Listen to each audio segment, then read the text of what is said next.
Salut tout le monde!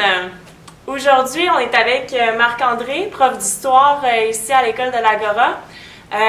Donc, on avait une petite capsule spéciale qui était d'expliquer pourquoi on parle français au Québec. Avant ça, donc j'ai quelques questions à poser à Marc-André ici, puis on va vraiment pouvoir éclaircir ce sujet-là avec lui.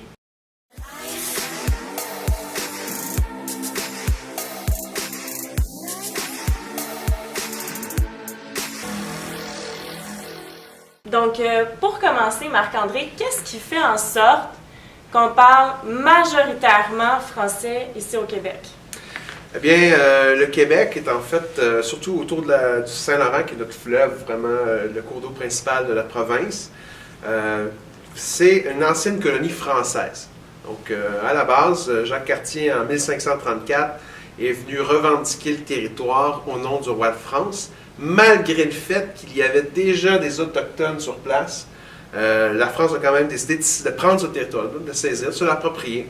Et tout au long des 220 prochaines années suivant cette conquête-là, ben, il va y avoir des Français qui vont venir s'établir dans la vallée du Saint-Laurent, en Amérique du Nord, au Québec, et ils vont emmener avec eux la langue française, la religion catholique, et vont s'établir. Donc, c'est pour ça qu'on parle français encore aujourd'hui, parce qu'en 1760, il y a eu la guerre de conquête contre l'Angleterre, et le territoire, à ce moment-là, à partir de 1760, est devenu officiellement anglais. Il a appartenu à l'Angleterre, aux Britanniques. OK. Et donc, on voulait savoir aussi d'où vient précisément l'accent québécois. L'accent québécois est en fait le vieux français. C'est du vieux français, donc on parle le français plus d'origine que le français de France actuel. Ah ouais? Est-ce qu'on pourrait avoir un exemple? Ah oui, à partir de 1660, 1663, vous aviez au pouvoir à cette époque Louis XIV, qui décide de modifier la langue française et d'en faire une langue de bourgeois noble, plus articulée. Mais à la base, Louis XIV, à sa jeunesse, au lieu de dire « moi », il disait « moi ». Ta mère, ta soeur, ton cousin, ta cousine, ta tante, ta cinq, ta bière, la bière sur le char, le bois, t'as moi qui ai fendu ça ici, tout est à moi ici. Oui, donc l'accent québécois très prononcé qu'on utilise aujourd'hui et parfois qui fait rire les Français. Mais c'est en fait le français d'origine, le vrai français de France de la fin du Moyen-Âge, début de la Renaissance, avant qu'il soit altéré, modifié par Louis XVI pour en faire une langue plus noble, pour se distinguer en fait du peuple, pour faire en sorte qu'il y ait une élite vraiment à Versailles, à son palais du roi en France, qui se différencie de la population plus paysanne, plus pauvre. Donc, c'est pour ça qu'au Québec, on a l'accent différent de la France.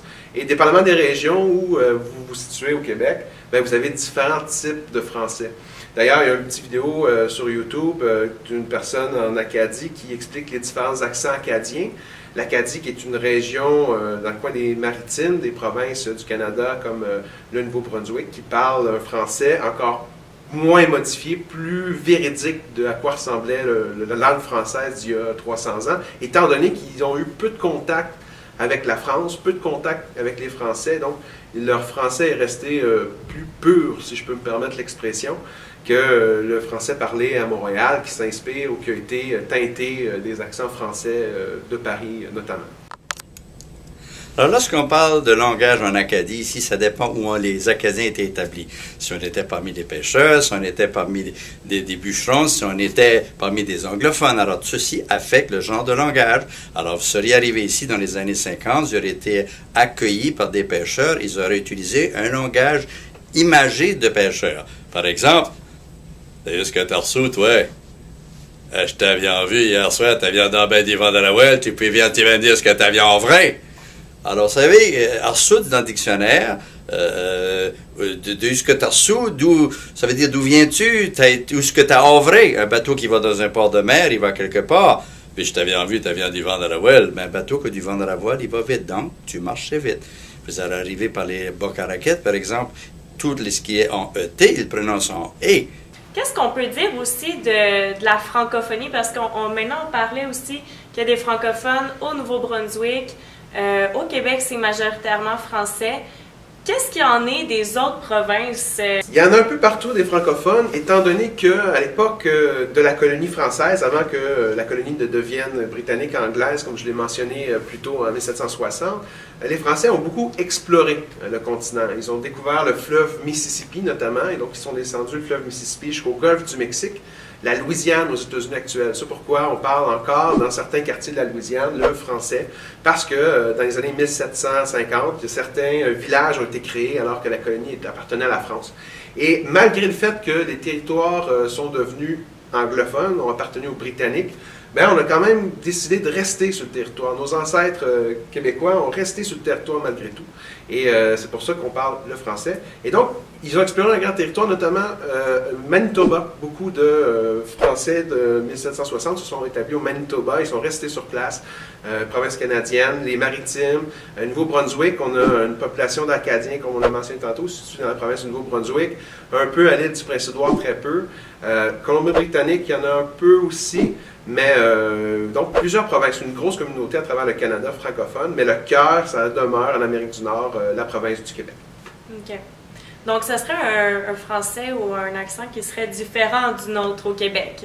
Aussi, je pense que le Québec aussi, avec les années, a développé son propre vocabulaire qui a évolué au travers de tout ça. Donc, on ne pourrait pas dire qu'on aurait les mêmes expressions québécoises, que ces expressions-là sont les mêmes qu'en Acadie ou que dans l'ouest du Canada.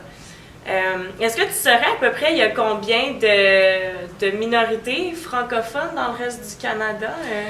Il y en a de moins en moins, parce qu'au Canada, on est entouré de communautés anglophones. On est une terre d'accueil, le Canada. Donc, il y a beaucoup d'immigrants qui vont utiliser l'anglais pour communiquer. Donc, le fait d'être toujours et constamment entouré d'anglophones dans les régions canadiennes, comme le Manitoba, où la communauté francophone était plutôt forte, est en train de diminuer, voire disparaître aujourd'hui. Et dans le coin de l'Ontario, dernièrement, avec le nouveau premier ministre, M. Ford, a décidé de changer les lois par rapport à le subventionner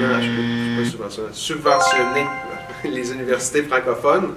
Et à cause que la subvention ne donne plus d'argent pour aider les universités francophones, ben, ils vont avoir de la difficulté, ces universités-là vont avoir de la difficulté à continuer de survivre, à se financer et de continuer de propager la langue. Donc, il y a une espèce de menace constante dans les communautés. Mais les plus importantes, Nouveau-Brunswick, Ontario, près de la frontière du Québec, puis une petite communauté aussi en Colombie-Britannique, à l'ouest complètement, qui eux sont loin de nous. Ouais.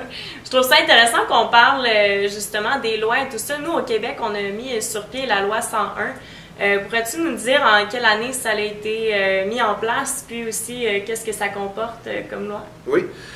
La loi 101, au cours des années 1950, fin 1950, début 1960, il y a une espèce de mouvement social au Québec où on s'est libéré de la religion catholique, où on a eu une espèce de crise identitaire, que notre identité n'était plus seulement la religion, mais la langue aussi. C'est une époque où le libéralisme est apparu, où des partis politiques comme les libéraux avec son nom m'échappe, Jean Lesage, merci. Jean Lesage, qui a commencé déjà le mouvement, puis par la suite, son bras droit qui a fondé son propre parti politique, le Parti québécois, avec René Lévesque, ont mis sur pied cette identité très forte nationale francophone. Et on a à ce moment-là installé une loi qui protège le français. La loi 101, ben, ça permet d'obliger les nouveaux arrivants, les immigrants au Québec, d'aller dans les écoles francophones apprendre le français. Sauf si un de vos parents est déjà allé ici dans une école anglophone, vous ne pouvez pas aller vous instruire dans une école francophone, une école anglophone si vous n'avez pas de parents qui sont allés déjà dans ce genre d'école. Et ça permet aussi de protéger l'affichage. Donc, au niveau des boutiques, des magasins, vous êtes obligé d'avoir des titres en français, des explications en français, bilingue toujours, hein, parce que le Canada, c'est officiellement un pays bilingue, anglais-français, mais vous ne pouvez pas faire seulement de l'anglais. D'ailleurs, il y a plusieurs plaintes qui sont posées au gouvernement pour des boutiques qui n'appliquent pas l'affichage en deux langues. OK. Bien, merci beaucoup, Marc-André. Donc, cette vidéo-là, c'était vraiment surtout pour les immigrants, souvent qui ont ces questions-là, et même aussi chez les francophones, qui peuvent parfois oublier que, en fait, pourquoi on parle français ici maintenant. Donc, merci pour ces petits rappels historiques-là. C'était super intéressant. Puis, on se revoit pour une prochaine capsule, tout le monde.